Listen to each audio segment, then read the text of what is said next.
So I have two new characters for us, new book series. George and Martha. You can see they are friends. They're hippos. And we're following a friend theme, in case you haven't gotten that. Mouse, mole, mouse, upstairs mouse, downstairs mole, friends.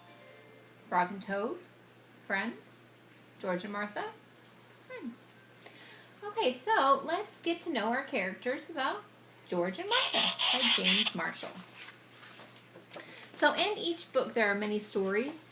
I'm just going to do one chapter or story at a time. You can read them all out of order, just like you could read Frog and Toad. It was different with Mouse and Mole. You had to go in order to make so it would make sense. So the first one we're going to read is story number 1, Split Pea Soup. I don't know if you've ever had split pea soup. It's not something that it's pretty common, I don't think, anymore. I know I don't like split pea soup. I wonder if George and Martha will like split pea soup. And if you've ever had it, I wonder if you had it, if you liked it. It's green, so that kind of is, throws you off. Plus the word peas. Anyway, let's see what they say. Martha was very fond of making split pea soup. Fond means she liked to do it.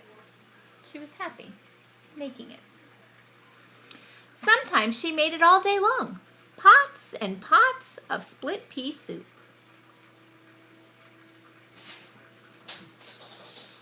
Her sign says, "Soup's on."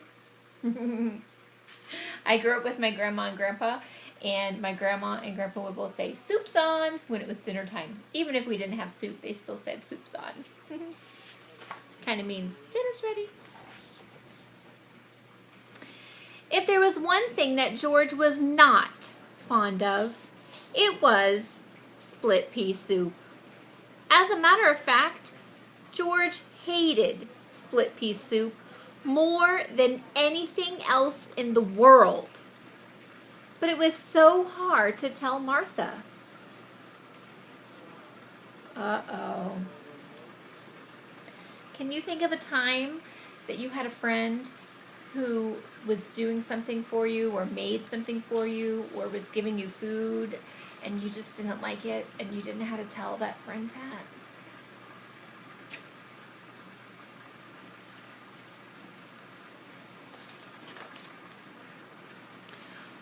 One day, after George had eaten 10 bowls of Martha's soup, he said to himself, "I just can't stand another bowl, not even another spoonful." So, while Martha was out in the kitchen, George carefully poured the rest of his soup into his loafers under the table. "Now she will think I have eaten it." But Martha was watching from the kitchen. So, as you listen to that, it says, George quietly and quickly poured the split pea soup into his loafers. What are loafers? Shoes. He's pouring the soup into his shoes. I wonder how he's going to wear the shoes to go home.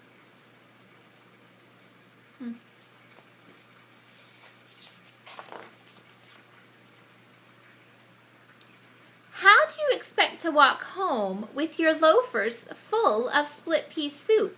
She asked George. "Oh dear," said George, "you saw me." "And why didn't you tell me that you didn't like split pea soup?"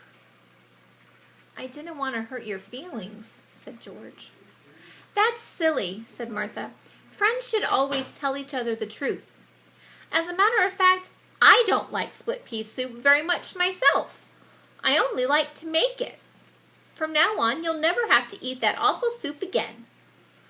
"Oh, what a relief," George sighed. "Would you like some chocolate chip cookies instead?" asked Martha. "Oh, that would be lovely," said George. "Then you shall have them," said his friend. I think I like chocolate chip cookies better than split pea soup. All right, I'm going to have some questions about George and Martha and the split pea soup.